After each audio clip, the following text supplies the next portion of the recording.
को सम्मिलित करूंगा। वीरेंद्र सिंह जी हमारे स्टेट हेड इस कार्यक्रम में जुड़ चुके हैं। वीरेंद्र जी शुक्रिया आपका। अब मैं समझना चाहता हूं कि आज आरक्षण का पहला ड्राफ्ट जारी कर दिया गया है, नोटिफिकेशन इशू कर दिया गया है जो रिजर्वेशन से रिलेटेड है। अब तो कोई विवाद नहीं है, पहला प्रश्न। और दूसरा, कब संभावित है चुनाव और किसकी क्या तैयारी है? देखिए, ये जो अधिकारी हैं ये जल्दी बिना कोर्ट कचहरी के कोई बात मानते नहीं। अगर ये पहले आरक्षण सही कर लिए होते तो ठंडी में चुनाव होता, बढ़िया मौसम रहता, लोग वोट डालते।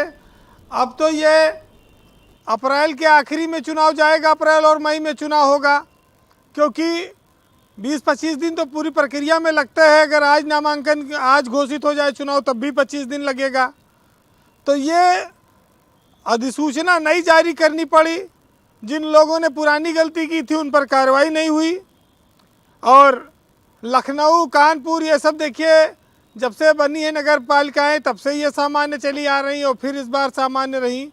ज़्यादा बदलाव तो नहीं हुआ नगर निगमों में, लेकिन ये जो सीटें कुछ चीज़ों पर, जैसे पिछली बार जो अधिसूचना थी उसमें 255 सीटें महिलाओं के लिए आरक्षित थी। सर्वे के बाद अब ये 288 सीटें हो गई, यानी कि महिलाओं की सीटें बढ़ गई हैं सर्वे के बाद। और ओबीसी पे कोई रिस्क नहीं लिया गया। पिछली अधिसूचना में भी 205 थी और इस बार भी 205 सीटें रिजर्व है उनके लिए। तो ये तो बड़ा महत्व, चूंकि ओबीसी को लेकर सारी लड़ाई हुई, उसी पे आयोग चला। अब ये एक खाली से ये फंस गई, चूंकि महिला सीट बढ़ गई ज़्यादा। बहुत जगह पे जो युवक हैं वो चुनाव लड़ना चाह रहे थे। जी, बहुत लोग ऐसे हैं जिनका शादी ब्याह नहीं हुआ, तब उनको इतनी जल्दी शादी ब्याह करके कोई महिला से सीट पे खड़ा करना थोड़ा मुश्किल होगा। तो अब वहाँ पर वो घर परिवार में किसी को लड़ावा हो सकता है, भाभी को या माता जी को, क्योंकि पत्नी वाला अवसर थोड़ा कम हो जा रहा है। और चुनाव तो देखिए, ब्रजेश जी, एक आदमी कह रहा था कि चाहे जितना हल्ला मचाएं, लेकिन ये चुनाव प्रधानी और प्रमुखी वाले चुनाव की तरह ही होगा। लड़ना आखिर में चुनाव पुलिस को ही पड़ेगा। बिना पुलिस के लड़े सरकार चुनाव कहाँ जीत पाती है। और जब पुलिस लड़े तो लाठी निकले, मुकदमा धकाधक छापा चले। तो ये तो देखिए होने हैं। और आज अधिसूचना जारी हुई है, अभी मीटिंग वूटिंग चल रही है उधर पंचायतों में। अब आज से भाई रात भर चलने का, पेट्रोल डीजल का खर्चा बढ़ गया, शाम की दवाई का भी इंतजाम करना है। ये सब चीज़ों पर अब काफ़ी पैसा खर्चा होगा 10-15 दिन के भीतर, 20 दिन के भीतर। और चुनाव तो खर्चा मांगते हैं देखिए।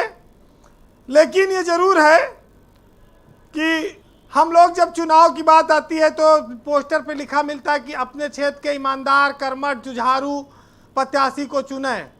और जैसे चुनाव खत्म होता है ना, या कोई ईमानदार दिखा पड़त, ना जुझारू ना कर्मठ, सब गायब हो जाते चुनाव के बाद। तो ये बड़ी विचित्रता है अपने यहाँ के चुनाव में। और शहरों की चुनाव है ये।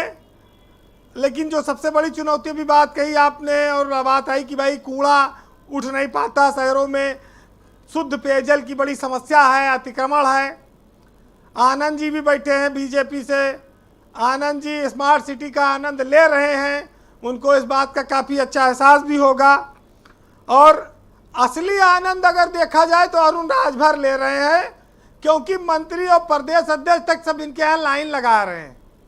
अरुण राजभर अब की बार कई सीट हमें लगता है कि लड़ेंगे, बीजेपी के साथ लड़ें, सपोर्ट से लड़ें, कई अध्यक्ष इनके बनेंगे।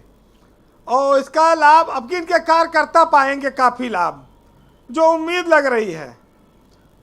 लेकिन सबसे बड़ी बात यह है कि ब्रजेश जी, जो रोहित अग्रवाल की पार्टी है वो तो सपा के साथ उसका लटक चली रही है, अपना एक गठबंधन। और रोहित खूब बोलते भी हैं बीजेपी खिलाफ, लेकिन उनकी जीत का श्रेय में तो सपा का बड़ा योगदान रहता है। अपने यहाँ कहते हैं कि न हर चले न चले कुदारी, बैठे भोजन दिए त्रिपुरारी। तो इनके पार्टी में तो बैठे बिठाए भोजन मिल रहा है। और इनको नगर निकाय चुनाव में कितना लड़ना इनसे ज़्यादा मतलब नहीं है। इनको तो दूसरे को उंगली कोचना है, इससे मतलब है खाली। देखिए, हमारे यहाँ चुनाव तो धार्मिक मुद्दों पर ही होगा। ये जो बेरोजगारी की बात है, इस पर तो कुछ होना नहीं है। और जो जितना शराब पैसा मुर्गा खिलाए पाए वो अच्छा कैंडिडेट है। एक फैक्टर जुड़ गया, एक मुद्दा और अतीक अहमद का बढ़ गया, उस पर भी ये चुनाव लड़ा जाएगा।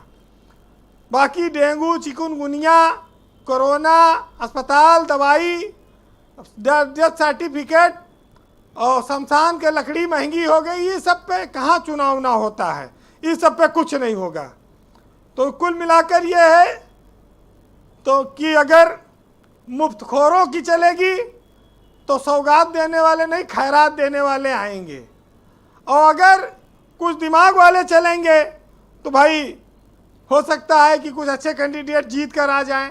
वैसे बीजेपी का कब्जा है नगर निगमों पर, समाजवादी पार्टी इक्का दुक्का जीतती है, बाकी तो बसपा और कांग्रेस के लिए बहुत स्कोप नहीं है। हालांकि अभी सिंह साहब ने कहा कि हमारे कैंडिडेट एकदम तैयार हैं, हम समय आने पर घोषित कर देंगे। कैंडिडेट है ये नहीं है, घोषित कहाँ से कर देंगे, जब कोई लड़ाई वाला मिले तब घोषित होगा। पार्टी में अभी तो संगठन कमज़ोर है। ब्रजेश जी, आप कुल मिलाकर एक चीज़ जान लीजिए कि हम जिस दौर में हैं वहाँ पर जीवन का संघर्ष कठिन है। शहरों में सर्वाइवल कठिन है क्योंकि भीड़ ज़्यादा है। कोई सरकार की गलती नहीं है। जब पैदाइश ज़्यादा होगी तो कितने मकान बनेंगे, कितनी बिजली क्षमता बढ़ाई जाए, कितनी सड़कें बनाई जाएं, कितनी पाइपलाइन बिछाई जाएं, ये भी सब भी देखना होगा। कितने अस्पताल खोले जाएं, ये भी लोगों की जिम्मेदारियां हैं और इस पर कंट्रोल करना चाहिए जी। बहरहाल सुनिएगा कि हम जिस दौर में हैं वहाँ पर महंगाई और तमाम परेशानियों का दौर है, लेकिन इन सबको भुलाकर चुनाव में हर आदमी लग जाता है। उस पर एक साहित्यकार ने लिखा है कि दोनों हाथ कटोरा है फैशन के इस दौर में, और सारे सपने दबके मर गए महंगाई के शोर में।